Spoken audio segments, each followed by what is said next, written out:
Nauna na kami, Dr. Arceo. Text mo na lang kami kapag malapit ka na. Yun ang natanggap na mensahe ni Jairo mula sa kapwa-doktor. Pasado 3:00 na ng hapon at papalubog na ang araw. Na-late siya patungo sa medical mission ng kanyang grupo dahil sa emergency sa ospital na hindi niya pwedeng ipagpaliban. At kahit pagod, tinitiyak pa rin niyang hahabol sa taunang tradisyon ng kanilang grupo bilang pagbabalik loob sa mga komunidad na salat sa serbisyong medikal. 2 araw naman sila roon kaya makakatulong pa siya hanggang bukas. Habang nagmamaneho, hindi maiwasang mapahikab ni Jairo. Ngunit bigla niyang naapakan ng preno nang makitang tumawid sa kalsada ang babaeng nababalot ng itim na kasuotan mula ulo hanggang paa. Nakaangkla ang isa nitong braso sa tiyan na waring nilalamig. Sa gilid naman ng daan ay may 5 batang lalaki na may hawak na maliliit na bato. Halatang tuwang-tuwa ang mga ito habang pinupukol ang babae. Bumaba si Jairo para tulungan ang babae. Hoy mga bata, tama na yan. Hindi maganda ginagawa nyo. Saway niya sa mga bata. Isa sa mga bata ang lumingon sa kanya at sumagot. Kuya, aswang yan. Mangkukulam. Lagi yang lumalabas kapag malapit ng gumabi. Lumayo ka sa kanya, baka isumba ka niya. Tumawa ang ilan, ngunit may isa sa mga ito na parang takot talaga. Hindi ito tumitingin sa babae at mariing nakakapit sa kamay ng kasama. Napailing na lang si Jairo. Normal na iyon ang isipin ng mga bata dahil sa kasuotan ng babae. Idagdag pang liblib ang lugar na malapit sa kakahuyan at kabundukan. Umuwi na kayo at huwag nyo nang ulitin ang ginawa nyo. Gumalang kayo sa nakatatanda sa inyo, okay? Alis na. Bulalas niya sa mga bata kaya nagtakbuhan ng mga ito. Binalingan naman ni Jairo ang babae. Wala siyang ideya kung ano ang itatawag niya rito. Hindi niya alam kung matanda ba ito o bata pa. Balot na balot ito at kahit kaunting balat ay wala siyang makita. Lola, ayos ka lang ba? Huwag kang matakot, doktor po ako. Magalang niyang tanong. Lalapitan sana niya ito pero mabilis itong tumayo at tumakbo patungo sa kakahuyan. Maya-maya lang ay nawala na ito sa paningin niya. Ang bilis naman niyang nawala. Hindi yun kaya ng isang matanda. Siguro bata pa siya. Pero bakit balot na balot ng tela ang katawan niya? Curious niyang tanong sa sarili saka nagkibit-balikat. Bumuntong hininga na lang si Jairo bago bumalik sa sasakyan niya. Ilang saglit pa ay nakarating na siya sa barangay Tagopay. Isang liblib na lugar sa bayan ng Mansalis. Halos lahat ng residente dito ay walang madaling akses sa ospital dahil sa matarik na daan at malayong distansya. Karamihan din sa mga ito ay walang sapat na pera para sa pamasahe o pambili ng gamot, kaya madalas tinitiis na lang ang sakit. Kaagad tumulong si Jairo sa kanyang mga kasama. Nang sumapit ang gabi, nagkani-kanya silang takil ng tent para matulugan. Kinabukasan, naging abala ang grupo ni Jairo. Binubuo sila ng 10 medical personnel, mga doktor, nurse at volunteer medical students, kaya mabilis silang natapos sa 2 araw na medical mission. Sinikap nilang matugunan ang pangangailangang medikal ng mga residente. At bago sumapit ang hapon, natapos din sila. Naghahanda na sila sa pag-alis nang lumapit ang isang ginang sa kanya. Dok, pwede mo ba kaming tulungan? Umangat ang tingin ni Jairo sa isang ginang na biglang lumapit sa kanya. Anong tulong po, nanay? May masakit pa rin po ba sa inyo? Saglit na tumingin ng ginang sa paligid. Waring sinisigurado kung may ibang nakikinig. Hinawakan nito ang laylayan ng duster bago mahinang nagsalita. Maayos lang ang pakiramdam ko, Dok. Salamat sa libreng gamot na ibinigay ninyo. Pero hindi po ako ang tinutukoy ko. May isa pong babae sa dulo nitong barangay namin. Matagal na po siyang hindi lumalabas sa bahay. At kapag lumalabas naman siya, balot na balot ang katawan niya. Sa tingin ko po may ginagawa siyang kababalaghan kaya palaging may sakit ang mga tao rito. Baka pwede niyo po siyang alisin sa lugar namin. Biglang naalala ni Jairo ang babae kahapon. Balot na balot din ito tulad ng sinasabi ng ginang. Marahil iisang tao lamang ang tinutukoy nito at ang iniisip niya. Ngumiti siya sa ginang para iparating dito na nauunawaan niya ang gusto nitong mangyari. Pero may limitasyon ang pwede niyang gawin. Nanay, wala po kaming karapatan na paalisin ng isang residente sa lugar niyo. Narito lang po kami para tumulong at mamahagi ng mga libreng gamot. Kung may sakit po ang babaeng tinutukoy mo, obligasyon po namin na gamutin siya. Saan po ba ang bahay niya para mabisita namin? Itinuro ng ginang ang direksyon sa kanluran. May maliit na bahay po sa bandang dulo ng daan na yan. Napapaligiran po yun ng mga baging at halaman. Magpasama na lang po kayo kay Kapitan Lando at sa mga barangay tanod para masigurado po ang kaligtasan nyo. Baka kasi bigyan ka ni Ina ng sumpa at mapahama ka pa. Nakangiting umiling si Jairo. Hindi siya naniniwala sa sumpa, pero sa virus at bakterya, oo. Dahil sa medisina, lahat ng sakit ay kadalasang sanhi ng mikrobyo. Sigurado naman siyang may paliwanag ang kondisyon ni Ina, basta ma-check up niya ito. Sige po, nanay. Pupunta na lang kami roon bago kami bumalik sa bayan ngayong hapon. Magalang niyang sagot. Ilang sandali pa bago mag-alas 4 ng hapon, kasama na ni Jairo ang 2 barangay tanod at si Kapitan Lando sa paglalakad papunta sa bahay na tinutukoy ng ginang. Halos 20 minutong paglalakad bago nila narating ang bahay. Madilim yung tingnan dahil sa mga halaman sa paligid. Dr. Arceo, dito ka lang muna. Tatawag lang ako kung may tao sa bahay. Saad ni Kapitan Lando bago ito lumapit sa kahoy na bakod na halatang ilang taon na ang itinagal. Kinapitan na yun ng anay at nabubulok na rin ang ibabang bahagi. Sumunod dito ang 2 barangay tanod habang nanatili naman si Jairo sa kinatatayuan. Ina, si Kapitan to. Nariyan ka ba? Sandaling katahimikan ng namayani bago sumagot ang babae mula sa loob ng bahay. Anong ginagawa niyo rito, Kapitan? Nakalimutan niyo na bang may sumpa ako? Umalis na kayo bago pa kayo magkaroon ng sumpa. Tugon nito sa nagbabantang tono. Nagulat si Jairo na hindi pala matandang babae ang nakatira sa bahay. Kung pagbabasihan niya ang boses nito, nasa late 20s pa lamang ito at hindi nalalayo sa edad niyang 30. Sinamahan lang namin ng doktor. Gusto niyang suriin ang kondisyon mo. Napansin ni Jairo ang pag-atras ng kapitan at 2 kasama nito. Halata rin ang takot sa mukha ng 3. Wala akong perang pambayad sa kanya, Kapitan. Umalis na lang kayo. Hindi ko kailangan ng doktor. Bagamat tinataboy sila ni Ina, nahihimigan naman ni Jairo sa boses nito na gusto rin itong magpasuri. May pakiramdam siyang gusto rin itong gumaling sa anumang karamdaman na meron to. Bahagya siyang lumapit para makausap ang babae. Miss Ina, ako si Dr. Jairo Arceo. Hindi mo kailangan magbayad sa pagpapatingin. Kasama sa programa ng grupo namin ang libreng check-up at gamot. Kung sakaling kailangan mong mas mabantayan ang kondisyon mo, may inilalaan din kaming libreng pasilidad sa ospital para sa mga kagaya mong pasyenteng nangangailangan ng tuloy-tuloy na gamutan. Hindi ka ba natatakot mahawaan ng sumpa galing sa akin? Ngumiti naman si Jairo. Hindi ako naniniwala sa sumpa, Miss Ina. Medisina lang ang pinaniniwalaan ko. Kung ayos lang sa'yo, pwede ba akong pumasok? Aalis din ako kapag nasuri ko ng kondisyon mo. Muling tumahimik si Ina sa loob ng kubo. Lumapit naman si Kapitan Lando kay Jairo at mahina itong nagsalita. Dok, sigurado ka ba na gusto mong tingnan ang kalagayan ni Ina? Bata pa lang yan, iniiwasan na siya rito sa amin, pati ang namayapa niyang lola. Pinaniniwalaan naming may sumpa ang pamilya niya at may kababalaghan siyang ginagawa sa loob ng bahay niya.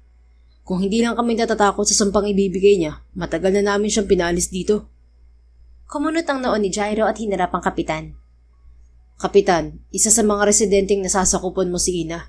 Nararapat lang na ikaw ang kauna-unahang tumutugon sa pangangailangan niya. Dapat tinutulungan mo siya sa halip na iwasan at makiisa sa chismis na wala namang basihan. Anong tulong naman ang ibibigay ko, Dok?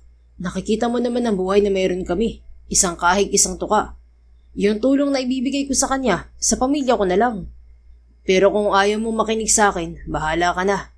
Maiwan ka na namin dito. Umalis na tayo mga kasama. Katwiran nito sabay paanyaya sa 2 kasama. Bumuntong hininga na lang si Jairo nang umalis ang 3. Hindi niya rin masisi ang kapitan dahil sa buhay na meron ng mga ito. Wala rin siya sa lugar para diktahan to.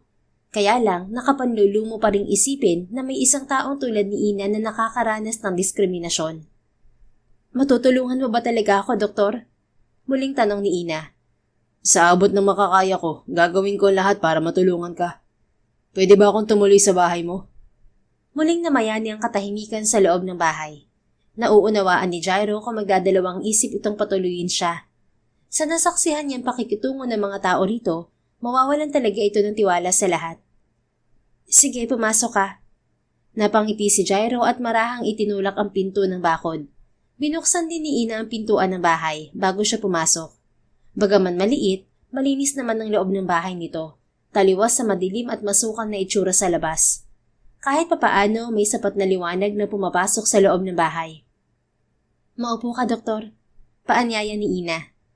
Umupo si Jairo sa simpleng upuang kahoy bago ipinatong sa tabi niya ang dalang itim na medical bag. Tiningnan niya si Ina na bukod sa balot na balot ang katawan, nakatalikod pa ito sa kanya. At hindi siya nagkamali, ito rin ang babaeng binabato ng mga bata kahapon. Natatandaan mo ba ako? Nagkita na tayo kahapon. Hindi. Tipid nitong tugon. Hindi na niya inungkat ang nangyari kahapon at dumako na siya sa totoong pakay rito. Alright, Ina. Let me check your pulse. Nakatalikod itong inilahad ang pulsuhan sa kanya. Marahan naman niyang hinawakan yon. Kaagad niyang naramdaman ang lamig sa balat nito. May bahagyaring panginginig yun na para bang kinakabahan to. Relax, Ina. Huwag kang kabahan. Narito ako para tulungan ka. Wala akong gagawing masama sa'yo. Pasensya na, Doktor. Ito kasi ang unang beses na may lumapit sa akin na ibang tao. Hindi lang ako sanay. Malungkot nitong tugon, saka humugot ng malalim na paghinga. Maya-maya kumalma na rin to. Nakaramdam ng awa si Jairo para kay Ina, pero sinarili na lamang niya yon. Sadyang nakakaawa ang kalagayan nito, at narito siya para tulungan ito. Steady naman ang tibok ng puso mo pero malamig ang kamay mo. Madalas ka bang giniginaw kahit hindi naman malamig ang panahon? Oo, madalas din ako manghina. Minsan parang nanilabo rin ang paningin ko. Tugon nito, pero nakatalikod pa rin sa kanya. Pwede kang humarap sa akin at umupo sa tabi ko, Ina. Mas maayos kitang matitingnan kung hindi ka nakatalikod. Mabilis na umupo si Ina sa tabi niya, pero nakayuko naman ito. Pakitanggal ng takip sa ulo at mukha mo. Sisilipin ko lang ang mga mata mo para sa light sensitivity. Dahan-dahang tinanggal ni Ina ang telang nakabalot sa ulo nito. Napansin agad ni Jairo ang maputla nitong pisngi at may peklat ito roon na parang napaso. Tumingin ka sa akin, Ina. Mahinahon yung utos habang hawak ang penlight. Marahang kumilos si Ina. Dahan-dahan din itong inangat ang ulo bago niya tuluyang nasilayan ang mukha nito. Bahagyang natigilan si Jairo. Hindi niya inaasahang makita ang ganitong kagandahan sa kabila ng mailap na katauhan ni Ina. Bagaman tila puno ng pagod at kawalan ng pag-asa, kapansin-pansin naman ang maganda at berde nitong mga mata. Matangos na ilong nito at mapusyaw ang kutis. Hindi maikakailang may halong banyaga ang dugo nito. Sisilipin ko lang ang mga mata mo, Ina. Tumango ito. Marahan niyang inangat ang kaliwa nitong mga mata at tinutukan ng penlight. Pero nakangiwi itong pumikit bago umatras. Mabilis naman niyang nahawakan ng braso nito para hindi ito mahulog sa upuan. Aray, masakit. Daing ni Ina sabay hawi sa kamay niya. Pasensya na. Marahan na nibago ang mga mata mo sa biglang liwanag. Baka matagal kang hindi na-expose sa ilaw. Maya-maya magiging okay na rin yan. Pinatay ni Jairo ang ilaw ng penlight. Saka inilipat ang pansin sa mga peklat sa pisngi nito at ilang sariwang sugat sa kamay ng misteryosang babae. Saan mo nakuha ang mga sugat na ito, Ina? Nakukuha ko yan kapag naaarawan ako ng matindi. Parang paso ang lumalabas sa balat ko kahit sandali lang ako ma-expose sa araw. Kaya balot na balot ako kapag lumalabas. Mas madalas, dito na lang ako sa loob para makaiwas na rin sa mga tao. O kaya naman, madaling araw o gabi ako lumalabas kapag kailangan. Ngayon, naunawaan na ni Jairo kung bakit balot na balot itong lumalabas ng bahay. Pero mali ang pakahulugan ng mga tao dito. Ikaw lang bang ganito sa pamilya niyo? Muling tanong ni Jairo. Hindi, Doc. May ganitong problema rin ng lola at nanay ko. Hindi namin alam kung ano to dahil hindi namin nagagawang magpa-check up sa doktor. Wala kasi kaming sapat na pera. Napansin ni Jairo na nagiging komportable na si Ina na makipag-usap sa kanya. Maayos nitong sinasagot ang mga tanong niya at wala na rin ang panginginig ng boses nito. Nasaan sila? Pwede ko ba silang makausap? Wala na si Lola, Doc. Si nanay naman, hindi ko alam kung nasaan. Maliit pa lang ako nung umalis siya para magtrabaho, pero hindi na siya bumalik. Wala rin kaming kontak sa kanya at nagpalipat-lipat kami ng lugar para umiwas sa mga tao. Ang sabi ni Lola, narinig daw niya sa bali-balita na namatay si nanay sa lugar kung saan to nagtatrabaho. Hindi namin napatunayan kung totoo yun. Pero siguro totoo nga dahil hindi na niya ako binalikan hanggang ngayon. Pabigat na pabigat ang simpatyang nararamdaman ni Jairo para kay Ina. Hindi niya maisip kung paano nito nakayanan ang lahat ng yon nang mag-isa lang to. I'm sorry kung bumalik sa'yo mo sa sakit na alaala dahil sa tanong ko. Gusto ko lang kasing malaman ang history mo at ang pinagmanahan mo ng sakit mo. Okay lang, Doc. Matagal na yon at balang araw makakasama ko na rin sila. Hindi na rin kasi ako umaasang gagaling pa ako. No, Ina, may pag-asa pa. Tumigil sandali si Jairo at pinagtagpi-tagpi sa isip ang mga sintomas na nakita niya dito. Base sa mga sintomas mo, malaki ang posibilidad na ang kondisyon mo ay tinatawag na porphyria. Isa itong bihirang sakit na namamana. Sa ilang uri ng porphyria, nagiging sobrang sensitibo ang balat sa sikat ng araw, tulad ng nangyayari sa'yo. Kaya ka nagkakaroon ng mga sugat na parang paso kahit na kaunting exposure lang. Ang sakit na yan ay nagmumula sa dugo. Tiningnan ni Jairo ang mga sugat sa kamay ni Ina bago muling nagsalita. Ang good news, hindi ito nakakahawa. At sa ngayon, hindi pa malala ang kondisyon mo. Mild pa lang. Walang luna sa sakit mo pero may mga paraan tayo para makontrol ang sintomas. Tulad ng pag-iwas sa araw, tamang gamot at pagbabago sa lifestyle. Huwag kang mag-alala. Basta't may pag-iingat, posible kang mamuhay ng normal at hindi mo kailangang itago ang sarili mo habang buhay. Muling inilagay ni Ina ang balot sa ulo bago yumuko. Hindi na magiging normal ang pamumuhay ko, Dok. Iniisip ng mga tao na isa akong mangkukulam at may sumparaw ako. Kapag nakikita nila ako, tatakbo sila at magtatago. Minsan binabato pa ako ng mga bata. Hindi ko na mababago ang tingin nila sa akin. Malungkot nitong tugon. Pwedeng mabago yun kung hahayaan mo kung tulungan ka. Muling inangat ni Ina ang tingin sa kanya. Sa kabila ng pagod nitong mga mata, tila nakakita ito ng pag-asa sa sinabi niya. Paano? Sumama ka sa akin sa syudad. Mas matutugunan ko medical na pangangailangan mo kung malapit ka. May pansamantalang matutuluyan sa pasilidad ng ospital.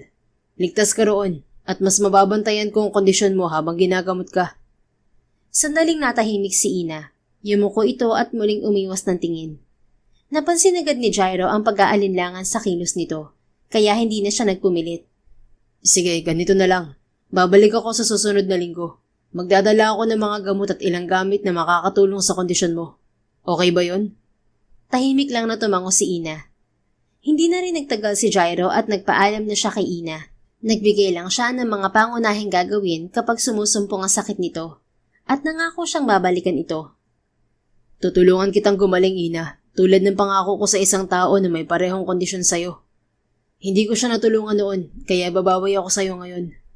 Bulong niya bago tuluyang nilisan ang bahay ng dalaga. Samantala, ilang linggo na ang lumipas matapos bisitahin si Ina ni Dr. Jairo. Hindi na umaasa ang dalaga na babalikan pa siya nito. Naisip niyang marahil ay natakot din ito sa kanya gaya ng kanyang mga kanayon. Tulad ng dati niyang ginagawa, maaga siyang gumigising para diligan ang mga tanim niyang halaman sa bakuran. Sa likod bahay, naroon ang lumang balon na kinukunan niya ng tubig.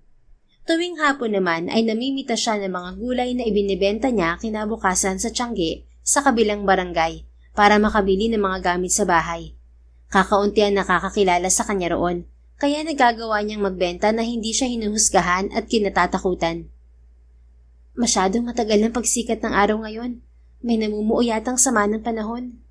Nagkataka niyang sabi habang nakatingin sa makulimlim na langit. Maya-maya, biglang bumuhos ang ulan at wala siyang pagpipilian kundi tumakbo pabalik ng bahay. Nagpakulo na lang si Ina ng kamote at saka sinabawan ang kaunting sitaw na pinigaan niya ng kalamansi. Yun ang ginawa niyang agahan at pagkatapos, kinuha niya ang librong pag-aari ng lola niya na ibinigay ng kakilala nitong doktor noon. Tungkol yun sa medisina na nagbigay interes sa kanya. Ang pagbabasa ang tanging libangan niya simula ng pumanaw ang matanda. Nakatapos naman siya ng high school kahit puro pangungutya ang naranasan niya. Pero hindi na siya nakatungtong ng kolehiyo dahil sa hirap ng buhay at dahil na rin sa kondisyon niya. Matupad pa kaya ang pangarap ko maging doktor? Bulong niya sa kabumuntong hininga. Nang makaramdam ng gutom, nagbalat lamang siya ng kamote para iprito. Tapos, lalagyan niya ng kaunting asukal. Ngunit biglang kumulog at kumidlat kasunod ng malakas na buhos ng ulan. Nagulat si Ina kaya't nasugatan siya ng hawak na kutsilyo. Hindi niya pinansin ang sugat sa kamay at nagmamadali siyang sumiksik sa ilalim ng mesa. Tinakpan niya ang magkabilang tenga at madiing pumikit. Lola, tulungan mo ako. Natatakot niyang bulong. Nanginig ang katawan niya kasunod ng sunod-sunod na pagpatak ng mga luha niya. Isang malagim na alaala ang bumabalik sa tuwing ganito ang panahon. Sila ng lola niya galing sa pagbebenta ng gulay habang tumatakbo sa gitna ng ulan na may kasamang malalakas na kulog at matatalim na kidlat. Lola, Napasigaw si Ina nang muling kumulog ng malakas, kasabay ng pag-alala sa kanyang lola nang tamaan ito ng kidlat. Wala siyang nagawa nang matupok ito ng apoy. Kahit kaunting pakikiramay mula sa mga kabarangay ay wala siyang natanggap. Sinasabi pa ng mga ito na parusa yun ng langit sa lola niya dahil sa mga kababalaghang ginagawa nito. Lola, paulit-ulit niyang sabi habang umiiyak. Sa labis na dalamhati at takot, nahirapang huminga si Ina. Natumba siya sa lupa at agad na pumasok sa isip niya na marahil katapusan na niya. Tipid siyang napangiti dahil hindi na siya mahihirapan pa. Hindi na rin siya malulungkot dahil makakasama na niya ang kanyang lola. Hinayaan na lang niya ang sariling unti-unting tinatakasan ng hangin. Ina, breathe! Napasinghap siya nang marinig ang boses na yon. Kahit nanghihina, napilitan siyang magmulat ng mga mata nang maramdaman ang tubig na tumutulo sa mukha niya. Nakita niya si Dr. Jairo na basang-basa ng ulan at mula sa buhok nito ang tumulong tubig sa mukha niya. Ina, ayos ka lang ba? Nag-aalala nitong tanong. Hindi niya namalaya na nakaalalay na ito sa likuran niya. Nahihirapan akong huminga, Dok. Nanginginig niyang sagot. Huminga ka lang ng dahan-dahan at kumalma. Huwag kang matakot. Narito ako, may kasama ka na. Sinunod ni Ina ang sinabi ni Jairo. Marahan naman nitong hinahaplos ang likuran niya hanggang unti-unting bumalik sa normal ang paghinga niya. Ikukuha lang kita ng tubig, Ina. Tumayo si Jairo pero hinawakan niya ang laylayan ng basa nitong polo. Nakayuko lang siya at nahihiyang sabihin na huwag siya nitong iwan. Patuloy pa rin ang pagkulog at kidlat kaya't hindi nawawala ang panginginig ng katawan niya. Ano nangyari sa kamay mo, Ina? Bakit may sugat ka? Hinawakan nito ang kamay niya bago marahang itinaas. Malalim to ah. Kailangan natin tong linisin agad para hindi maimpeksyon. Umupo si Jairo sa tabi niya na lihim niyang pinagpasalamat. Hindi na niya kailangang sabihin na wag itong lumayo sa kanya. Binuksan ni Jairo ang dalang itim na medical bag. Kinuha nito ang isang maliit na bote ng antiseptic at ilang piraso ng gasa. Medyo mahap dito, Ina, pero kailangan nating linisin ang sugat mo. Tiisin mo lang. Mahinahong sabi ni Jairo habang binabasa ng antiseptic ang bulak. Hindi makatingin si Ina habang dinadampi nito ang gamot sa sugat niya. Napapikit siya at napahawak sa laylayan ng damit dahil sa hapdi. Ngunit napalingon siya kay Jairo nang maramdaman ang marahan nitong pag-ihip sa sugat niya. Bahagyang napawi ng mainit nitong hininga ang kirot doon. Masakit pa ba? Bulong na tanong ni Jairo. Umiling siya bago muling yumuko. Nanatili siyang tahimik hanggang binalutan ni Jairo ng gasa ang sugat niya. Halika, maupo ka muna rito. Inalalayan siya ng lalaki para makaupo ng maayos. Saka ito umupo sa tabi niya. Pasensya na kung ngayon lang ako nakabalik, Ina. Naging abala ako sa trabaho sa ospital at hindi nakabalik agad. Pero tulad ng pangako ko, dala ko na ang mga gamit na makakatulong sa'yo. Iniisip talaga niyang hindi na ito babalik, pero tinupad nito ang pangako sa kanya. Sumuong pa ito sa malakas na ulan para lang puntahan siya. Narito ang mga gamit para sa'yo. Inilapag ni Jairo sa maliit na mesa ang dalang bag. Binuksan nito yon at inilabas ang ilang kagamitan. May mga ointment dito para sa mga sugat at paso. Paliwanag ni Jairo habang isa-isang inilalatag ang mga yon sa harapan niya. May sunscreen din at sunglasses dito para may protection ka kapag lumabas ka sa araw. Dinampot naman ito ang isang peraso ng tela. At ito, special fabric to. Hindi siya madaling pasukan ng sikat ng araw. Gamitin mo to kapag lalabas ka para kahit papano mas ligtas ka. Tahimik pa rin si Ina pero dahan-dahan niyang kinuha ang tela mula sa kamay ni Jairo. Sandaling nagtagpo ang mga daliri nila at agad niya yung binawi. Nahihiya siyang napayuko muli. Ayos lang, Ina. Maging komportable ka na sa akin. Mapagkakatiwalaan mo ko. Salamat, Dr. Jairo. Mahina niyang sabi. Walang anuman. Pero kung magbabago ang isip mo, pwede kang sumama sa akin sa syudad. Bukas ang aming ospital para sa'yo. Hindi ako komportable sa labas ng bahay namin, Dok. Natatakot ako sa mga tao. Mahigpit niyang hinawakan ng dalawang kamay habang nakayuko. Iniisip pa lamang niya kung paano siya tingnan ng mga tao. Natatakot na siya. Baka saktan lang siya ng mga ito. Malakas ka, Ina. Hindi mo kakayanin mabuhay ng mag-isa kung mahina ka. Kung nakaya mo ang lahat, kakayanin mo rin harapin ang mundo sa labas ng bahay na to. Hinawakan nito ang mga kamay niya. Ramdam niya ang lamig doon mula sa basa nitong kamay. Hindi ka nag-iisa. Narito ako. Kasama mo. at nangangako akong hindi kita pababayaan hanggat hindi ka gumagaling. Isa pa, walang nakakakilala sa'yo sa syudad. Wala nang mananakit sa'yo roon. Lumingon siya kay Jairo. Nakita niya ang ngiti nitong nagpagaan sa loob niya. Dr. Jairo? Napahinto sa sasabihin si Ina nang sunod-sunod na bumahing si Jairo. Basang-basa ito ng ulan at mukhang nilalamig na rin. Magpalit ka muna ng damit, Dr. Jairo. Ipaghahanda kita ng mainit na sabaw para mabawasan ang ginaw mo. Ngumiti naman to sa kanya. Salamat. Kumusta ang pakiramdam mo? Okay ka na ba? Okay na ako, Dok. Salamat dahil dumating ka at nailigtas mo ako sa kapahamakan. Tumayo si Ina para pumunta sa kusina, pero muling nagsalita si Jairo. Napansin ko kanina na nagre-react ang katawan mo kapag kumukulog at kumikidlat. Pero ngayon mukhang nakapag-adjust ka na. Magandang senyales yan na kaya mong labanan ng takot. Ganon din ang medikasyon mo. Kahit anong hirap, alam kong kakayanin mo. Mas gumaan ang pakiramdam ni Ina sa sinabi ni Jairo. Kung kanina sumuko na siya, pero ngayon muli siyang nabuhayan ng loob. May isang tao ang muling naniniwala sa kanya, simula nang mawala ang kanyang lola. Napalingon siya sa labas ng kumidlat na naman kasunod ng malakas na paggulog. Tama si Jairo. Hindi na nagre-react ang katawan niya sa takot dahil alam niyang hindi siya nag-iisa ngayon. Salamat, Dr. Jairo. Maikli niyang tugon bago nagtuloy-tuloy sa kusina. Naghanda siya ng salabat para sa doktor. Gawa yun sa sinabawang kamote at luya na may kaunting asukal. Pagkatapos, iniligay niya yon sa mangkok na yari sa pinakinis na baon ng nyog. Ina, ginamit ko muna ang towel mo. Wala kasi akong dalang pamunas. Lumingon siya mula sa maliit na kusina habang hawak ang mainit na mangkok ng salabat. Nakita niyang nakaupo si Jairo habang nasa balikat nito ang towel niya. Wala itong pang-itaas kaya mabilis siyang umiwas ng tingin. Mas lalo kang lalamigin kung wala kang damit, Dr. Jairo.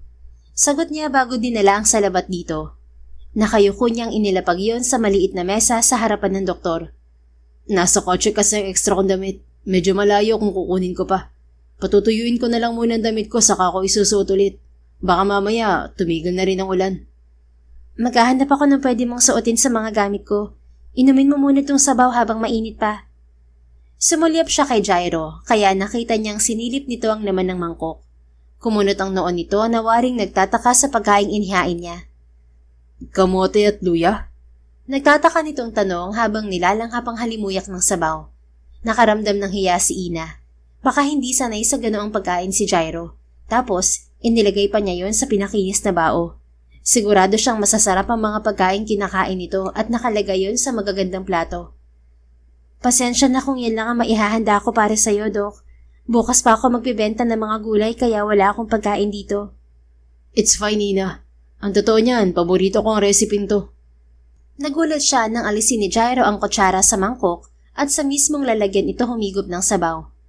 Wow, totoo nga na mas masarap ito sa ganitong lalagyan. Bulalas nito at parang kuminang pa ang mga mata.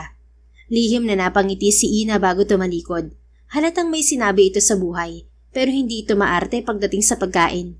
Sinong mag-aakala na paborito nito ang salabat na isa sa lumang recipe ng lola niya?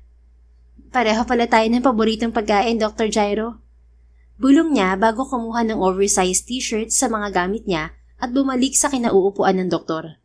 Napansin niyang titig na titig si Jairo sa iniinom na salabat. Halatang malalim ang iniisip nito. Siguro nagkataon lang. Bulong nito bago umiling. Dok, isuot mo muna to para hindi ka ginawin. Luma na to pero malinis naman. Pagkuha niya sa atensyon nito, tumingin to sa kanya. Ina, may kilala ka bang Alice Soriano? Sandaling natigilan si Ina bago sumagot. Oo, yun ang pangalan ng nanay ko. Bakit mo tinatanong, Dok? Tumayo si Jairo at nagulat na lang si Ina nang bigla siya nitong yakapin. Nag-init ang mukha niya nang lumapat ang kanyang pisngi sa malapad nitong dibdib.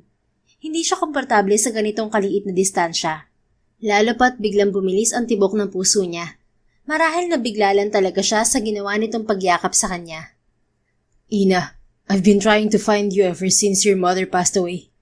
Pinuntahan ko ang lahat ng lugar na sinabi ng nanay mo, pero wala ka roon. Salamat at natagpuan na rin kita. Matutupad ko ng pangako ko sa kanya.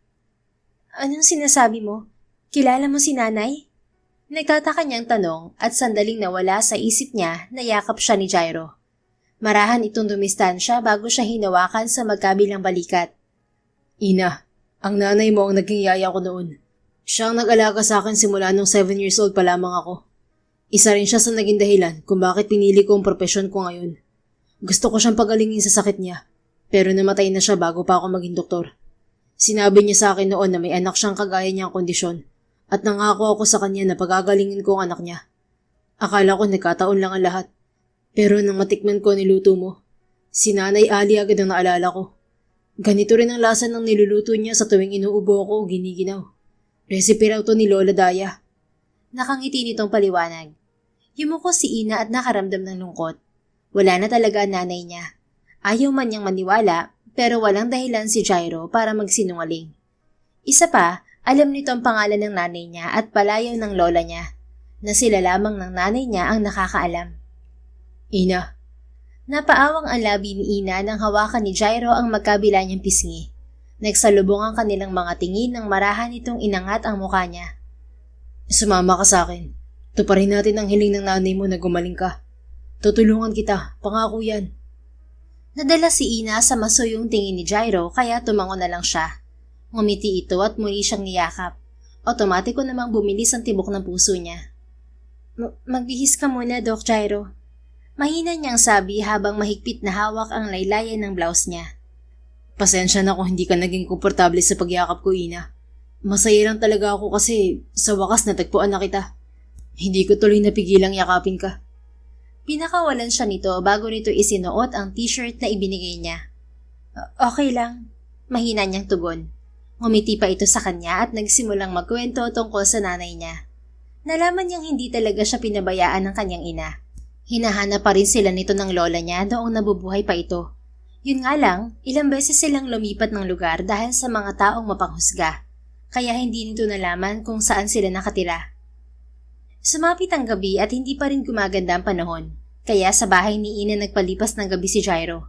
Sa higaan niya ito natulog, habang siya naman ay sa dating higaan ng lola niya. Kinabukasan, maganda ang gising ni Jairo kahit masakit ang likuran niya. Hindi siya sanay sa ganoong higaan, pero hindi siya nagreklamo. Napansin niyang may araw na sa labas, kaya't hinanap niya agad si Ina. Nakita niyang nagbabasa ito ng libro sa may kusina, kaya't lumapit siya rito. Magandang umaga, Ina. Nakatulog ka ba ng maayos kagabi? Tanong niya sabay upo sa tabi nito. Inangat nito ang tingin sa kanya, at hindi na naman niya napigilang mamangha sa berde nitong mga mata. Maayos naman, Dr. Jairo. Jairo na lang itawag mo sa akin para mas maging komportable ka. Sige, Jairo. Ipaghahanda lang kita ng agahan mo. Pasensya na kung kamote ulit ang pagkain natin ngayon ha. Nagluto naman ako ng ginisang gulay para hindi puro kamote ang laman ng tiyan mo. Ngumiti siya, kahit kinabagan siya kagabi. Hindi naman siya nagrereklamo sa pagkain. Hindi lang talaga sanay ang tiyan niya. Matagal na rin simula nang huli siyang kumain ng kamote. No problem, Ina. Paborito kong kamote. Tumayo ang dalaga at iniwan nito ang binabasang libro sa mesa. Nakuha niyo ng atensyon niya kaya dinampot niya ang libro. Mahilig ka pala sa medical books? Tanong niya nang makita kung anong libro ang binabasa nito. Oo, yan ang libangan ko rito. Sagot nito habang nasa kusina. Ibinalik niya ang libro sa mesa bago tumingin kay Ina na nakatalikod sa kanila. Wala itong balabal at takip sa ulo. Tanging simpleng blouse at palda ang suot nito ngayon. Simple pero may dating. Mukhang maganda na ang panahon ngayon. Walang ulan. Pero makalimlim ang paligid. Pwede na tayong umalis ngayong umaga. Bumalik si Ina sa mesa at saka nito inihain ng pagkain. Paano kung biglang sumikat ang araw? Nag-aalangan itong tanong. Kinuha ni Jairo ang isang piraso ng kamote bago yun tinalupan. Kumagat muna siya at saka sinagot ang tanong nito. Huwag ka mag-alala, Ina. May dala akong gamit na makakatulong sa'yo. Hindi ko hahayaan na masinagan ka ng araw. Hindi ito nagsalita, pero pansin niyang nababahala pa rin ito. Alam niyang takot si Ina, pero kailangan itong harapin ang takot na yon. Nagbago na bang isip mong sumama sa akin? Tanong niya sa dalaga. Hindi naman pero hindi mawala ang takot sa dibdib ko. Ibinaba niya ang hawak na kamote sa plato. Marahan niyang kinuha ang kamay ni Ina at hinawakan yon. Tumingin sa kanya ang dalaga at muli niyang napagmasdan ang maganda nitong mga mata. Kasama mo ako, Ina. Hindi kita iiwan. Magtiwala ka lang sa akin. Bumuntong hininga ito sa katumango. Umiti si Jairo dahil nakita niyang desidido itong tumanggap ng medikasyon. Pagkatapos kumain, inayos na ni Ina ang mesa at nagsimulang magligpit. Naghanda na rin ito ng mga gamit na dadalhin sa kanilang pag-alis. Kinuha naman ni Jairo ang sunscreen para sa dalaga. Ibinigay niya yun dito. Maglagay ka nito sa balat mo pati sa mukha at leeg. Tinanggap nito ang sunscreen at nagsimulang mag-apply sa braso. Umiwas naman siya ng tingin nang itaas nito ang palda bago nilagyan ng hita at binti. Ngunit napansin niyang hindi pantay ang paglalagay nito sa bandang leeg at muka. Ina, gumamit ka ng salamin para pantay ang pagkakalagay mo ng sunscreen sa mukha at leeg. Wala akong salamin dito, Dok. Sige, ako na lang. Marahang inangat ni Jairo ang mukha nito para ikalat ang buo-buong sunscreen sa leeg nito. Tinapunan siya ng tingin ni Ina na parang nag-aalangan, pero hindi naman umiwas. Bahagya siyang yumuko para mas makita ang leeg at panga nito. Gamit ang dulo ng mga daliri, marahan niyang ikinalat ang sunscreen sa balat ng dalaga. Napansin ni Jairo ang natural na kinis at lambot ng balat nito. Nalanghap din niya ang amoy ng lemon mula sa ginagamit nitong sabon. Parang tumigil sandali ang oras nang mapunta sa pisngi nito ang daliri niya patungo sa mga labi ng dalaga. Sa hindi inaasahang kilos, aksidenteng lumapat ang daliri niya sa labi nito. Kaagad niyang inilayo ang kamay nito. Okay na ba, Jairo? Inosenteng tanong nito. Oo, okay na. Isuot mo na lang ang balabal at sunglasses na binigay ko sa'yo. Tugon niya na nakaiwas ng tingin. Palihim din siyang bumuntong hininga nang makatalikod na si Ina. Pilit niyang inaalis ang imaheng sumasagi sa isip niya. Ang init ng balat nito, ang amoy ng lemon, at ang pagkakatingin nito sa kanya sa malapitan. Focus, Jairo. Bulong niya sa sarili. Nang mali siyang tumingin kay Ina, naisuot na nito ang balabal at sunglasses. Muling nabalot ng takip ang kagandahan nito na kanina lang ay malaya niyang pinagmamasdan. Handa na ako, Dok. Nasurpresa si Jairo sa buo nitong boses na tila handa na ito sa gagawing pagharap sa mundo sa labas. Alright, let's go. Nauna siyang naglakad at binuksan ang pintuan ng bahay. Bahagya pa siyang lumingon kay Ina para makita ang reaksyon nito. Ngunit bigo siya dahil sa sunglasses at takip nito sa muka. Sa tingin niya maayos lang naman to, kaya nagpatuloy sila sa paglalakad habang ito'y sumusunod sa likuran niya. Ilang sandali pa ay nasa sasakyan na sila at binabaybay ang daan patungo sa syudad. Tahimik lang si Ina habang nakatingin sa labas ng bintana, kaya naisipan niyang magbukas ng pag-uusapan. Marami akong libro tungkol sa medisina. Kung gusto mo, ibibigay ko sa iyong lahat yun. Nakuha niya ang atensyon ng dalaga at mabilis itong humarap sa kanya. Talaga? Gaano karami? Lagpas ba sa 10? Interesado niyang tanong at hindi maikakaila ang excitement sa boses nito. Oo, lagpas sa 10. Siguro nasa 30 o higit pa. Sagot niya habang nakatingin sa kalsada. Pero ramdam niyang napangiti si Ina kahit hindi niya ito direktang tinitingnan. Grabe, ang dami naman iyon. Nakakahanga. Kung gusto mo, pwede kitang tulungan. Pwede natin gawing study session ng mga librong ibibigay ko sa'yo. Totoo? Magtuturo ka sa akin, Dok? Tumango siya at sandaling sinulipan ng dalaga. Oo naman. Basta gusto mo at may free time ako. Tuturuan kita. Magagawa ko yun habang sumasailalim ka sa gamutan. Sige, gusto ko yan. Gusto ko talaga mag-aral ng medisina. Pangarap ko maging doktor tulad mo. Gusto ko maggamot ng libre lalo na sa mga mahihirap. Alam ko kung ano ang pakiramdam ng walang kakayahang magpagamot. Tinitiis na lang ang sakit hanggang mawala pansamantala. Kaya lang, wala akong kakayahang makapag-aral. Nagbibigay ng scholarship ang ospital kung saan ako nagtatrabaho. Tiyuhin ko ang asawa ng may-ari ng ospital at matutulungan kita para makakuha ng slot. Malay mo rin kung saan ka nilang bigyan ng scholarship kapag nakita nila ang potensyal mo. Talaga? Paano makapasok sa scholarship? Unang-una, kailangan mo munang magpagaling. Saka ko nasasabihin ng susunod kapag magaling ka na. Salamat, Jairo. Pangako magpapagaling ako. Sandali siyang lumingon kay Ina. Bahagyang nakababa ang telang nakatakip sa mukha nito kaya nakita niya ang maliit nitong ngiti sa labi. Magandang senyales yun na nabigyan niya ito ng dahilan para lumaban at magpagaling. Pagdating sa Martin Medical Hospital, napansin ni Jairo na hindi komportable si Ina sa maraming tao, kaya dinala agad niya ang dalaga sa magiging silid nito. Maaliwalas at tahimik ang silid at malayo sa mataong pasilyo ng ospital. Pinili niya ang isolated room na yon dahil sa special UV filtered blinds na ipinalagay niya. para hindi masinagan ng araw si Ina kahit sa umaga.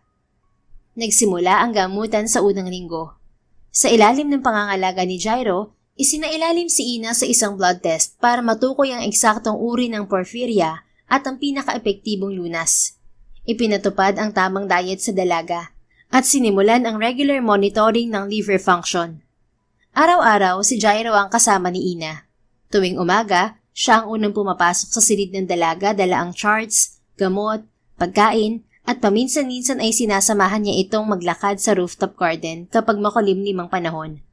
Palagi siyang may dalang balabal at payong para dito, para handa siya kung biglang magpapakita ang araw. Tinupad din niya ang pagtuturo dito sa tuwing may bakanting oras siya.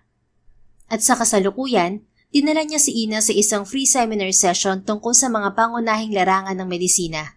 Isang orientation para sa mga nagnanais na maging doktor o nurse balang araw. Ginanap yun sa loob mismo ng ospital. Halata ang kaba sa itsura nito dahil sa dami ng tao. May iwan muna kita rito, Ina. Babalik na ako sa trabaho. Hinawakan ni Ina ng mahigpit ang kamay niya. Nagmamakaawa pa itong tumingin sa kanya. Huwag mo akong iwan, Jairo. Hindi ko kaya kapag wala ka sa tabi ko. Napangiti si Jairo dahil tanging siya lamang ang pinagkakatiwalaan ni Ina. Ngunit kailangan itong masanay sa maraming tao. Ina, marahan niyang hinaplos ang pisngi ng dalaga. Hindi kita iiwan, pero gusto kong kayanin mo makihalubilo sa ibang tao. Subukan mo lang at babantayan kita mula sa malayo. Hindi ako aalis hanggat hindi ka komportable. Sunod-sunod na bumuga ng hangin si Ina bago tumango. Sige, pero mangako ka na babalikan mo agad ako kapag hindi na ako komportable, ah.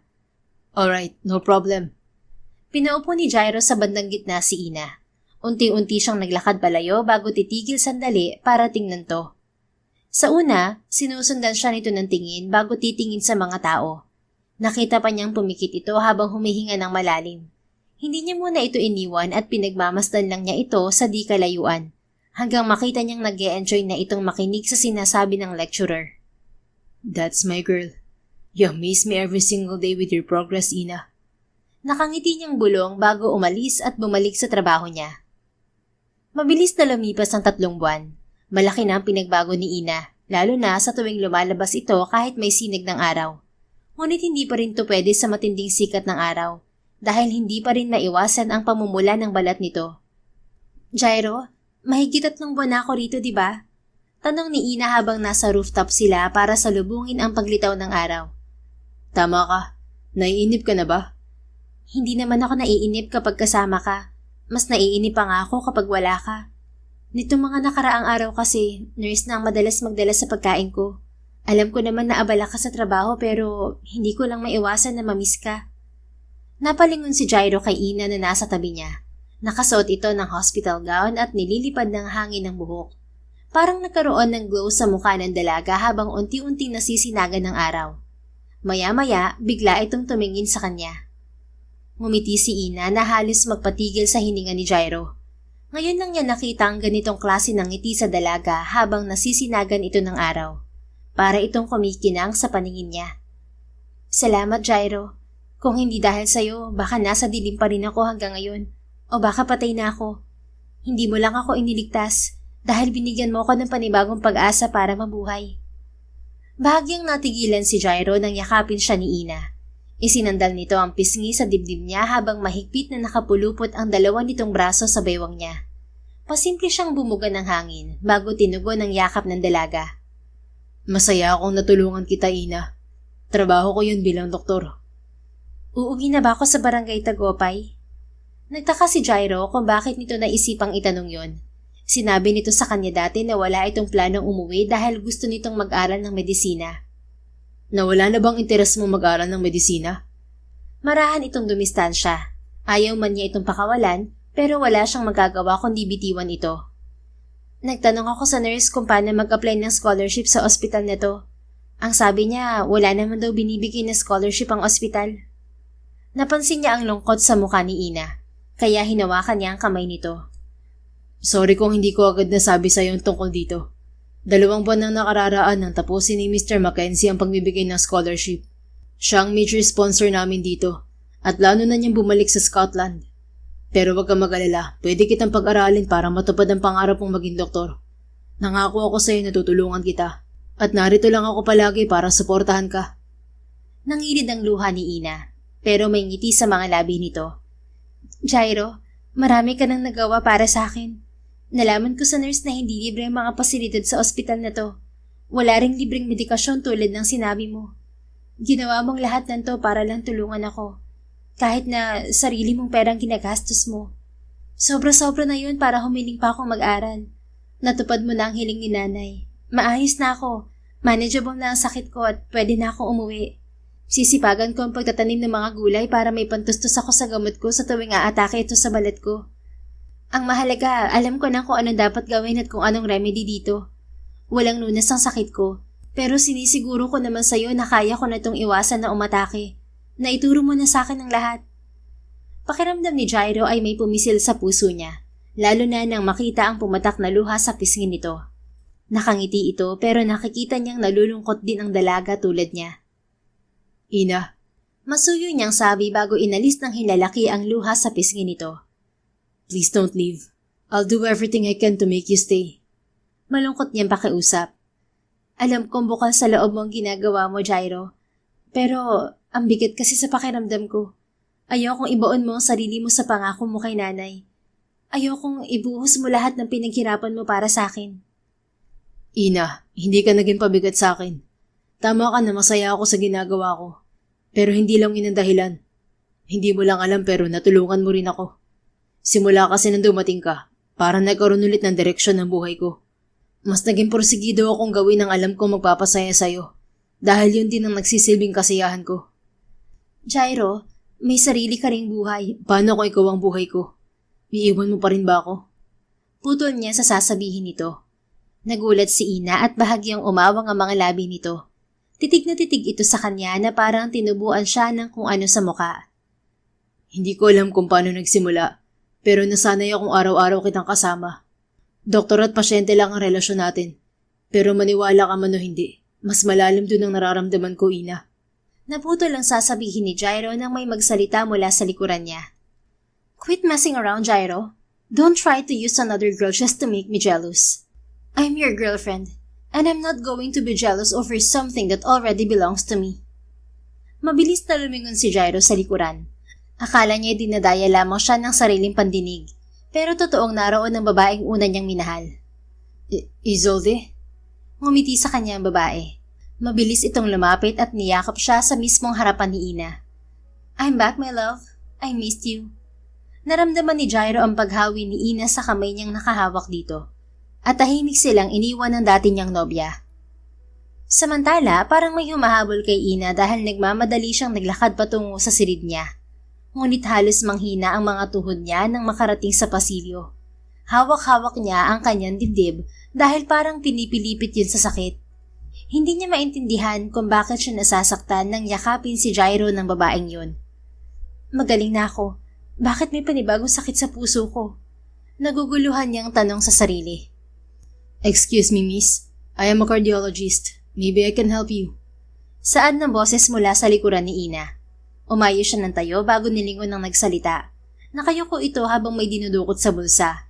At una niyang napansin ang kulay gray nitong mga buhok. Hindi pa ito kasing tanda ng lola niya, pero maaaring kasing edad o mas matanda ng kaunti sa nanay niya. This is my calling card if you... Natigilan ng Ginoo nang makita siya. Natigilan din si Ina dahil sa kulay green nitong mga mata, matangos na ilong nito at mapusyaw ang kutis. Parang nakikita niya ang sariling mga mata rito kapag tumitingin siya sa salamin sa silid niya. Sabay pa silang napakurap na waring sinisigurado kung totoo ang nakikita nila. Hindi man kapani-paniwala pero tila eksaktong version nila ang isa't isa sa magkaibang kasarian at edad. May I ask your name, miss? Tanong ng banyagang Ginoo. Ina Soriano, sir. Ngumiti ang Ginoo at parang may mainit na humaplos sa puso ni Ina sa paraan ng pagngiti nito. Nice meeting you, Ina. I'm Graham Mackenzie, a cardiologist from Scotland. I'm visiting a friend here, but if you'd like me to check your heart, I could ask him to use one of the hospital facilities. No, sir. I'm fine. Thank you. Excuse me. Mabilis niyang sabi at nagmamadaling umalis. Pagdating sa silid, hinalungkat ni Ina ang mga gamit niya. Hinanap niya nag-iisang larawan na tinatago niya. Hindi siya maaaring magkamali. Kilala niya ang lalaking yun at napatunayan niya ang hinala nang makita ang larawan ng kanyang ina habang yakap ang isang lalaki. Nanginginig ang kamay niya habang hawak yun. Siya ang tatay ko. Napaiyak na lang si Ina sa samot-saring emosyon na lumukob sa puso niya. Naroon ang kasiyahan na sa wakas ay nakita na niya ang kanyang tatay. Pero naroon din ang takot. Natatakot siya kung tatanggapin siya nito bilang anak. Alam niyang malaki ang pagkukulang nito sa kanya. Pero kailanman, hindi siya tinuruan ng lola niya na magtanim ng sama ng loob. Anong gagawin ko? Magpapakilala ba ako sa kanya? Paano kung ipagtabuyan niya lang ako at hindi kilalanin bilang anak? Sunod-sunod niyang tanong sa sarili. Habang nalilito sa kailangang gawin, narinig ni Ina ang marahang katok sa pintuan ng silid niya. Inayos muna niya ang sarili at inalis ang bakas ng luha sa kanyang pisngi bago binuksan ang pintuan. Napakunot ang noo niya nang mapagbuksan ng babaeng yumakap kay Jairo kanina. You're Ina Soriano, right? Taas kilay nitong tanong. Ako nga, anong kailangan mo, miss? Hindi ito sumagot at pumasok na lang bigla sa silid niya. Napatingin na lang siya rito nang may halong yabang itong umupo sa gilid ng kama na parang pag-aari nito ang buong silid. Tinitingnan ko lang kung sino ang pinaglalaroan ni Jairo ngayon. Sabi ng babae sabay krus ng mga braso sa dibdib. Na-disappoint lang ako dahil hindi ko akalaing ganitong klase ng babae ang gagamitin ni Jairo para pagsilosin ako. Napaka-ordinaryo. Marahang bumuntong hininga si Ina. Gusto sana niyang paalisin agad ang babae, pero pinili niyang pigilan ng sarili. Hindi niya kailanman gustong makipagtalo, pero gusto niyang malinawan kung ano ang kailangan nito sa kanya. Ano bang kailangan mo sa akin, miss? At sino ka ba? Tanong niya sa mahinahon pero matigas ang tono. Napangisi ang babae. Tumayo ito. Saka lumapit sa kanya ng dahan-dahan. Ako si Isolde Martin, ang anak ng may-ari nitong ospital at almost wife ni Jairo. And you? You're just another girl na dumaan sa face ng boyfriend ko. Don't feel too special, Ina. Baka mahulog ka sa kanya at ikaw rin ang masaktan sa bandang huli. Naramdaman ni Ina ang kirot sa dibdib niya, pero ayaw niyang ipakitang abektado siya. Ngumiti lang siya kay Isolde at napansin niya ang bahagyang gulat sa mukha nito. Marahil hindi nito nakuha ang reaksyong gusto nitong makita sa kanya. Salamat sa concern, Miss Isolde. Pasensya na kung sasabihin ko to sa'yo, pero baka ma-offend ka sa maririnig mo. Nakilala ko si Jairo bilang isang mabait na doktor. May malasakit sa kapwa at siyang naging daan para gumaling ako. Hindi ko nakikita sa kanya sinasabi mong pinaglalaruan niya lang ako. Tapat siyang tao at kung girlfriend ka niya, sigurado akong hindi ka niya lolokohin. Hindi ko alam kung anong meron sa inyong dalawa. Pero kung may problema ka sa relasyon niyo, mas mabuting si Jairo na lang ang kausapin mo. Wala akong maitutulong sa'yo. Tumawa si Isolde, pero matalim pa rin ang tingin nito sa kanya. Ina Soriano, ikaw ang problema ko. Kitang-kita ko sa rooftop kung paano ka pumulupot kay Jairo. Matuto kang lumugar bilang respeto sa kapwa mo babae. May girlfriend yung tao, kaya layuan mo na siya habang maaga pa. Ngumiti si Ina, pero makikita ang tatag sa itsura niya. Isa ito sa mga katangiang nabago niya sa sarili. Hindi na siya ang dating Ina na mananahimik sa isang tabi o magtatago sa ilalim ng mesa. Nagagawa na niyang ipagtanggol ang sarili lalo na't wala siyang ginagawang masama. Gusto lang kitang tanongin, Isolde. Mahal ka ba talaga ni Jairo o nag-iilusyon ka lang? Anong sabi mo? Ngayon nagbibingi-bingihan ka naman. Ano ang susunod? Magbubulag-bulagan ka? Hindi ka magiging masaya kung ipipilit mo ang iyong sarili sa taong hindi na ikaw ang gusto. Hindi inaasahan ni Ina ang mabilis na pag-angat ng kamay ni Isolde at tumama ang palad nito sa kanyang pisngi. Ang kapal ng mukha mong sabihin yan? Sino ka ba? Ano may pagmamalaki mo? Wala, di ba? Alam ko kung saan ka nagmula, Ina. Isa ka lang ulila na nagtatago sa 4 na sulok ng bahay mo. Tinatawag namang kukulam, babaeng may sumpa at kinatatakutan ng mga tao. Ni hindi ka makalabas noon dahil halos laitin ka ng buong barangay nyo. Iniiwasan ka ng lahat. Tapos ngayon ang tapang mong humarap sa akin? Huwag mong sabihin nakalimutan mo na kung sino ka. O baka naman gusto mo lang magmukhang kawawa para makuha ang simpatya ni Jairo. Ayaw ako makipagtalo sa'yo. Umalis ka na lang, magpapahinga na ako. Tinalikuran niya si Isolde, pero hindi sumuko ang babae. Hinablot nito ang buhok niya at madiin siyang sinabunutan. Hindi siya nagpatalo at hinila rin ang buhok ng babae habang ang isang kamay ay sumasampal sa mukha nito. Nasa ganoon silang tagpo nang may dumating sa silid ni Ina. Pinaglayo silang dalawa ni Isolde at saka pa lang niya nakita kung sino ang umawat sa kanila. Hawak ni Gyro si Isolde, habang siya naman ay hawak ni Mr. Mackenzie. Bitiwan mo ako, Gyro. Hindi ba ako tapos sa babaeng yan? Sigaw ni Isolde na nagpupumiglas. Calm down, Miss Martin. You're hurting the patient for heaven's sake. Pag-awat ni Mr. Mackenzie, inilagay pa siya nito sa likuran para iharang ang sarili sa pagitan nila ng babae. Natouch si Ina sa ipinakitang concern ni Mr. Mackenzie. Pakiramdam niya ginagawa na nito ang obligasyon bilang ama sa kanya, kahit wala pa itong ideya kung sino siya. Hurt her? You've gotta be kidding, Mr. Mackenzie. Look at my face. I'm the one with the bruises. She slapped me hard while pulling my hair. Ano ba kasing ginagawa mo sa silid ni Ina, Isolde? Seryosong tanong naman ni Gyro. Pinagsasabihan ko lang siya na layuan kanya, Gyro. May girlfriend ka na at dapat niyang respetuhin ang relasyon natin. Nararapat lang na lumayo siya sa'yo. Huminga ng malalim si Gyro. Tumingin pa ito kay Ina na parang humihingi ng dispensa. Naiintindihan naman niya yon, pero ang hindi niya maintindihan ay kung bakit siya pinag-iinitan ni Isolde ngayon. Ina is my patient, Isolde. Hindi siya pwedeng lumayo sa akin. Pasyente? Pagak na tumawa si Isolde bago sulyapan ng masama si Ina. Pasyente lang ba, Gyro? Sa itsurang yan, hindi ka nahulog sa kanya? Huwag mo akong gawing tanga. Umalis na tayo. Kailangan na mapahinga ni Ina. Mahinahong sabi ni Gyro na tila pinagpapasensyahan lang ang babae. Marahang hinilan ni Gyro si Isolde palabas, pero nagwala ang babae. Ngunit hindi ito binitiwan ng binata. Tell me the truth, Gyro. Do you love her? Sa ibang lugar tayo mag-usap. Naaabala natin si Ina. No! I want you to say it in front of her, Gyro. Do you love this woman? Pagpupumilit ni Isolde. Yes, I love her more than I ever loved you. It pains me that she wants to leave. I don't want her to go. But who am I to hold her back? She's chasing her dream, and I'm not part of it. So, are you satisfied seeing me look like a fool begging for love again? This is still me, the one who begged you to stay a year ago. But you broke up with me and walked away. Now that I found the girl I want to be with for the rest of my life, you're coming back and calling yourself my girlfriend. But honestly, I'm not the same person who loved you back then, Isolde. Wala kang karapatan para hilingin kay Ina na lumayo sa akin, dahil ikamamatay ko kapag nawala siya sa buhay ko. Seryosong sagot ni Gyro na parang sinasadyang idiin ang bawat salita para itatak yun sa isip ni Isolde. Natulala na lang si Ina sa mga narinig mula kay Gyro. Tamang pagkakakilala niya rito. Hindi ito manloloko at mas lalong hindi siya nito pinaglalaruan. Mahal siya nito na nagpainit sa damdamin niya. Masaya siyang malaman na hindi lang pala siya ang nagmamahal sa kanilang dalawa. Gyro, nangako ako sa'yo na babalikan kita.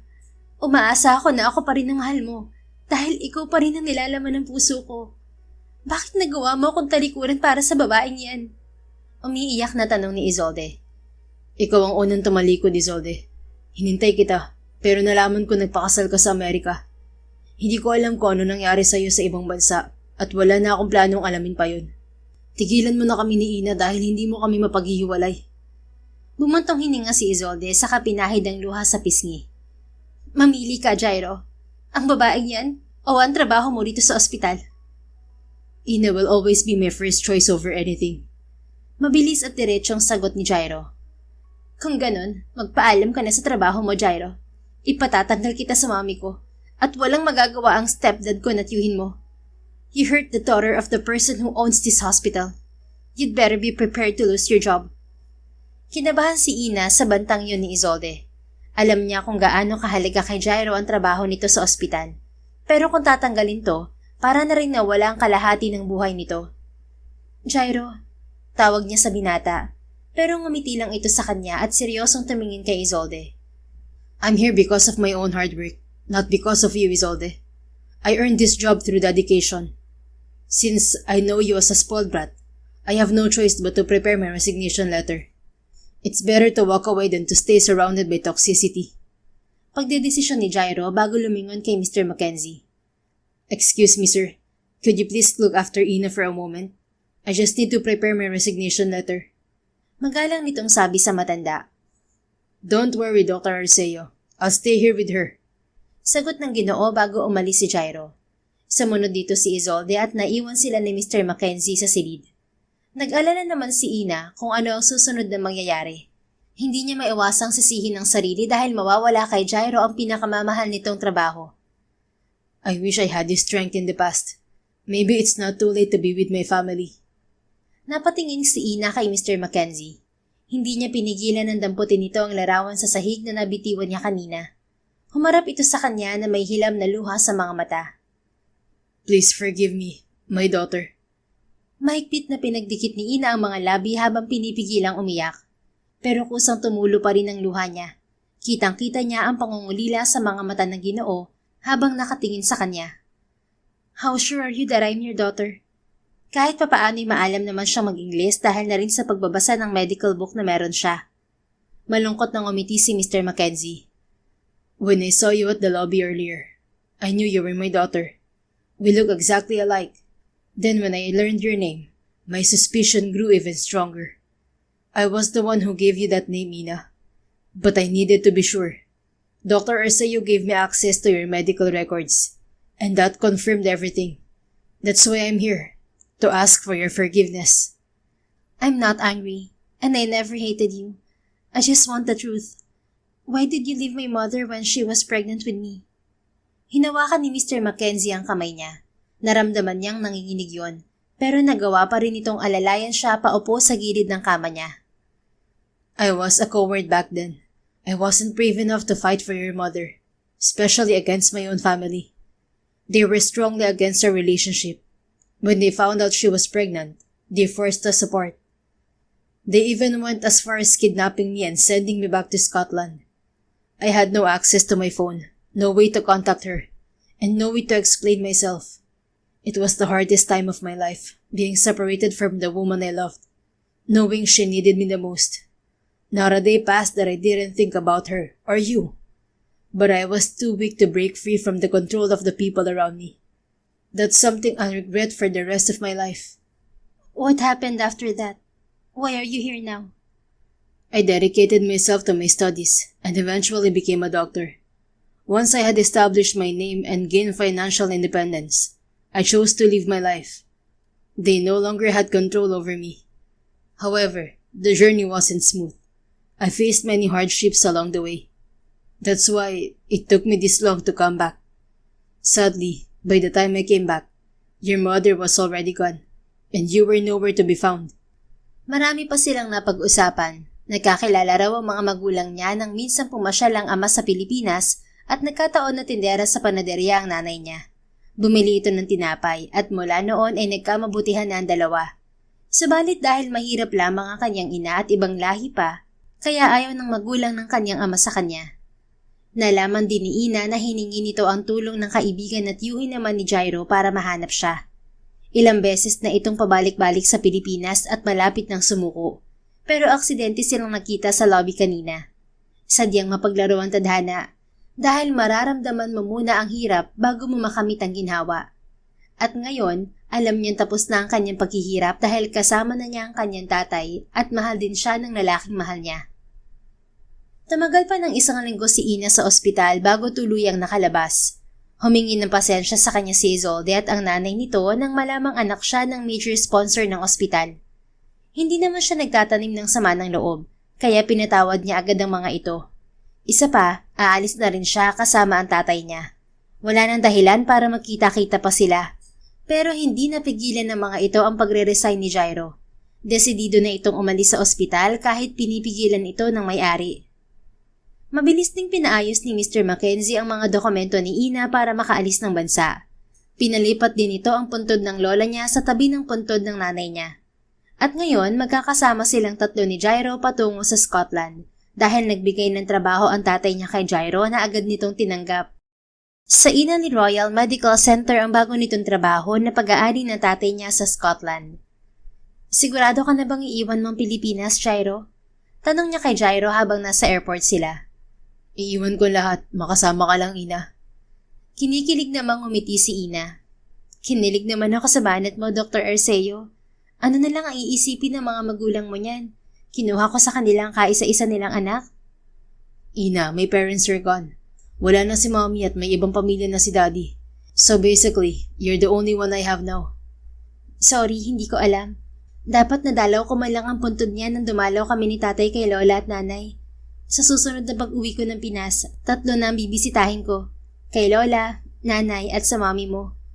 Ngumiti si Jairo bago hinawakan ng kamay niya. Thank you, Ina. Ha? Baliktad yata. Ako ang dapat na magpasalamat sa'yo. You saved me, remember? Kung hindi dahil sa'yo, baka nasa dilim pa rin ako at takot sa mga tao. Baka hindi ako gumaling. Ikaw ang savior ko.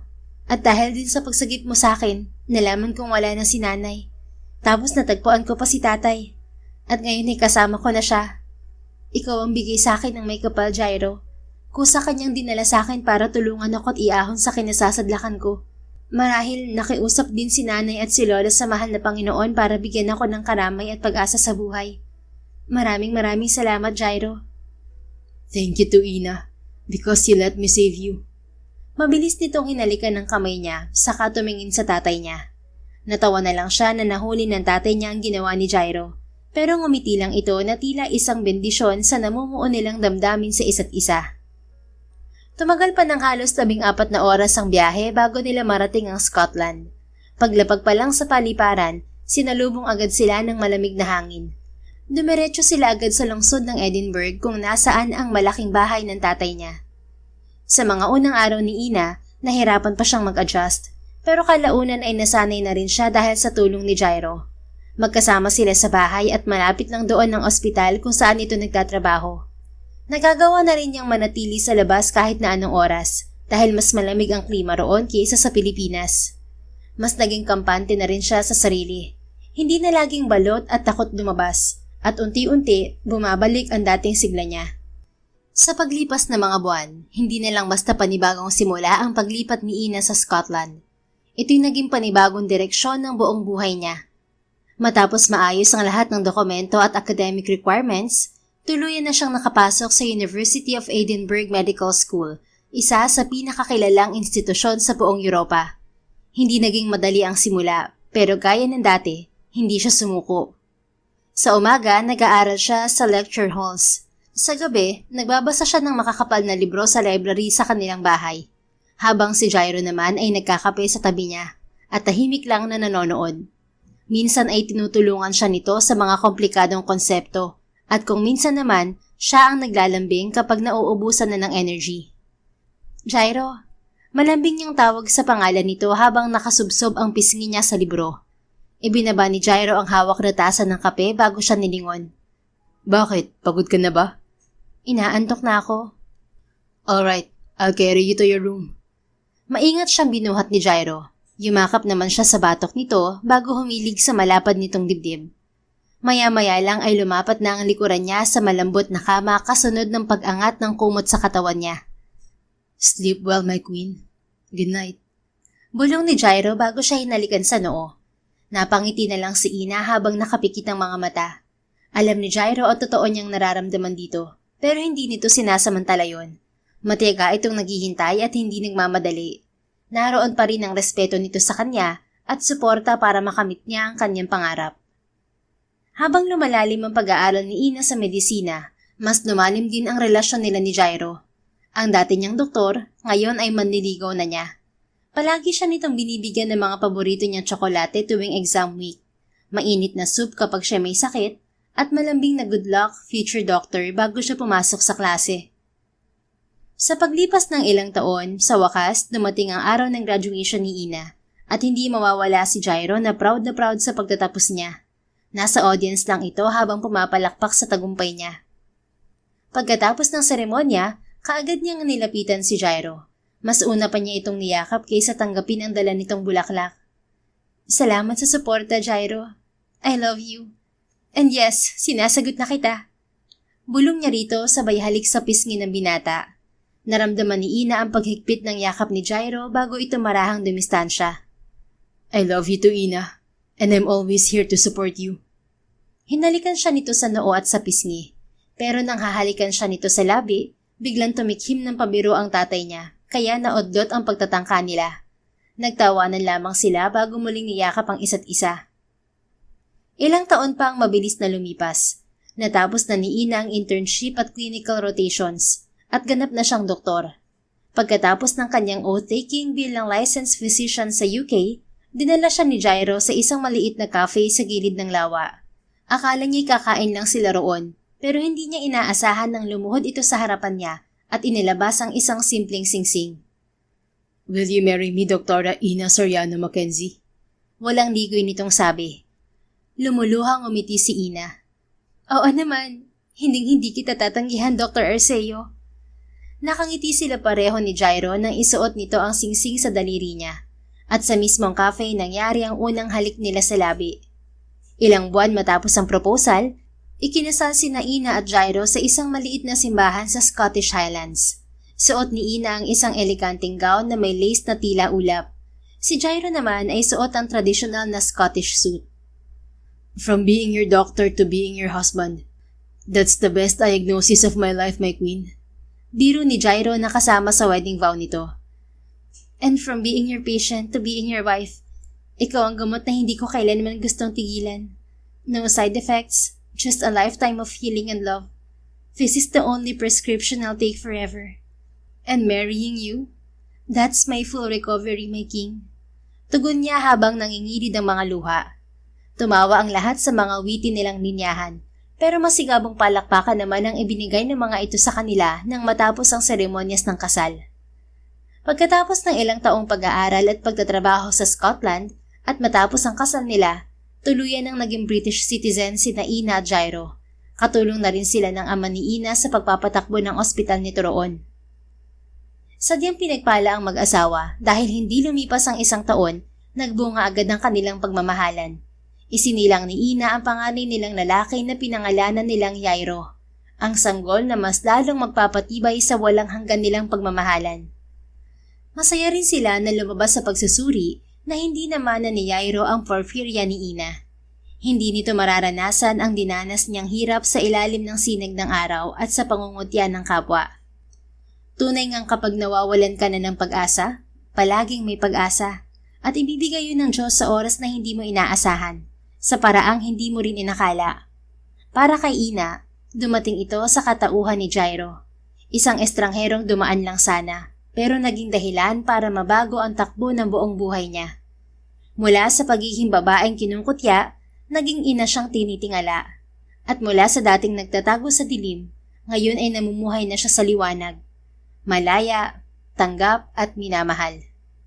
At sa bawat araw na tanaw niya ang kanyang anak na si Jairo, nagpapaalala ito sa kanyang kahit gaano kabigat ang simula, may mga kwentong isinulat hindi para saktan ka, kundi para iligtas ka sa paraang hindi mo inaasahan. The End. If you enjoyed this story, please don't forget to like, subscribe, comment, and share. Your support helps us reach more people and spread the love. Thank you for tuning in, and we're looking forward to seeing you again soon. In the meantime, please take care and may God bless you always.